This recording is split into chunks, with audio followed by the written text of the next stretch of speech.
Hello, everyone. Despite all of the headlines talking about Witkoff's visit to Moscow, we do not know what happened and whether there were any results. Everything we hear basically means nothing. Literally nothing. Various members of the Trump administration and of Putin's administration are saying that the meeting was productive. But they don't give any specifics. They say that the war must come to a close, but nobody says how. And we know what Russia's conditions are. It's the same set of rhetoric coming from both sides, constructive and useful.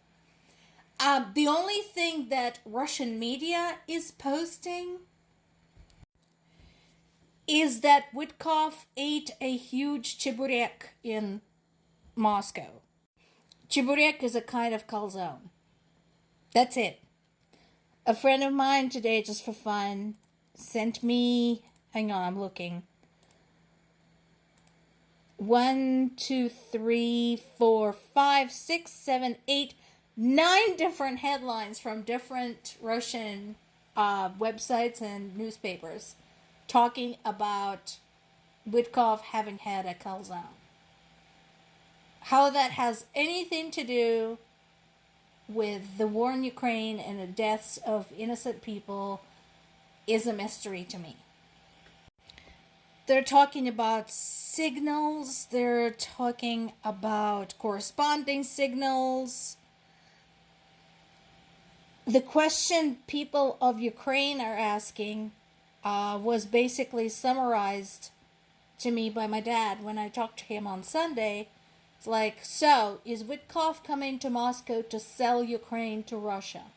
That's what everybody wants to know, especially considering Witkoff's sentiments from the past. And again, all the talk about tariffs, the talk about pressure, the talk about sanctions, we all know this is all fluff. We know this. This is nothing new.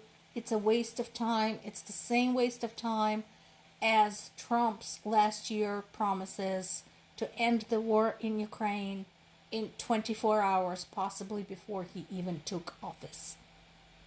This is all bullshit. It helps no one. The war still continues. People are still dying. Russia is still trying to hack off a piece of yet another one of its neighbors. Case in point. Once again, we're in my home region of Zaporizhia, my native region of Zaporizhia, no longer home, but native region of Zaporizhia.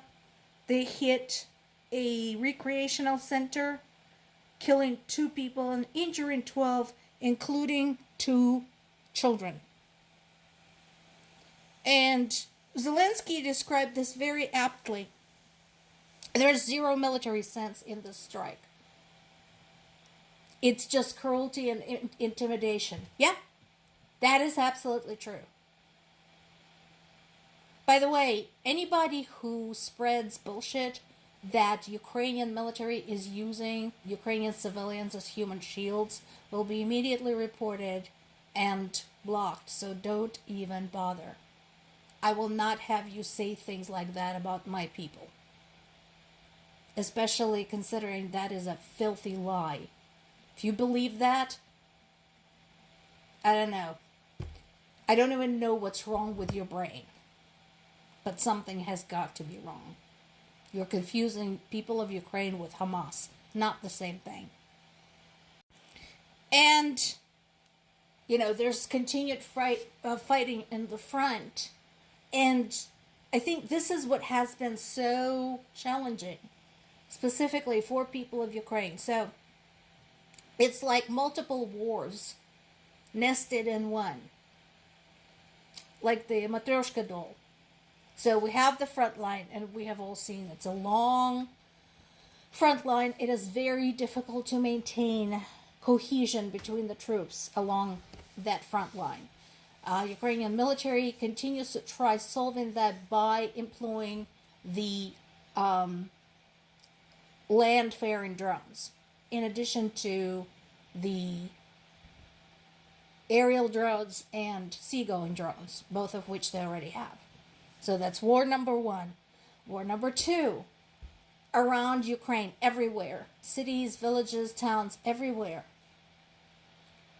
because they're getting constantly bombed. So they have some small military presence. Basically, the only military in those areas are people who are manning the Patriot air defense systems, because somebody has to do that. So they have some trained specialists who do that. War number two.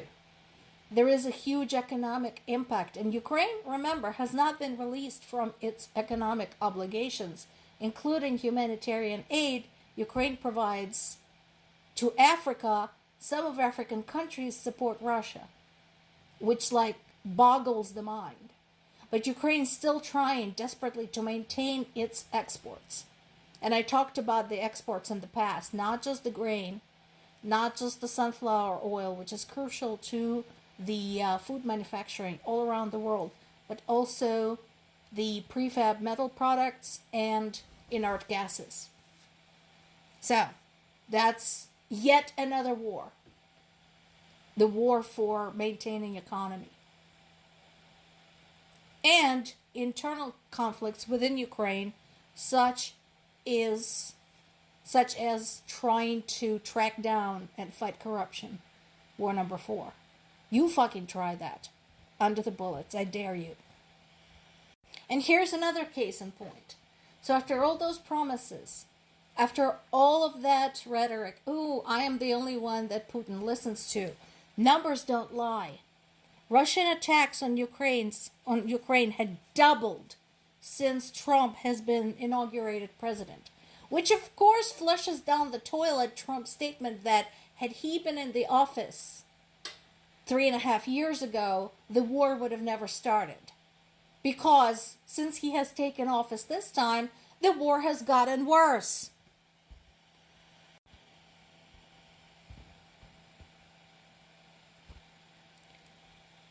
Russia, first of all, knows that Trump is a loose cannon, that nobody can count on him, which makes it impossible to plan any kind of united front against this invasion.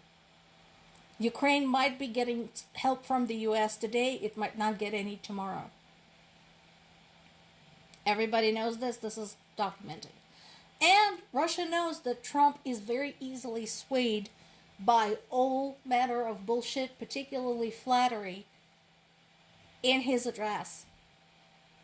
That all Putin has to do is say something that Trump will find impressive.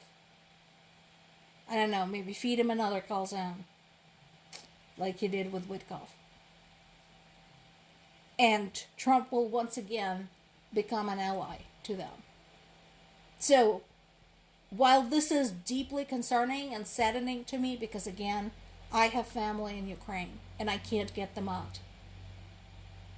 But it's not surprising to me that the war has gotten worse since Trump has taken office. And yeah, we have talked about Ukraine's vulnerability when it comes to aerial attacks, because it has taken that long for Ukraine to get additional Patriot air defense systems.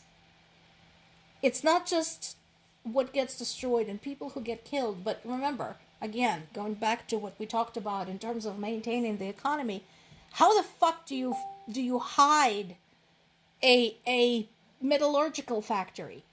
I grew up with a city that is known for its metallurgical industry, and I'm telling you, you can't hide those fuckers.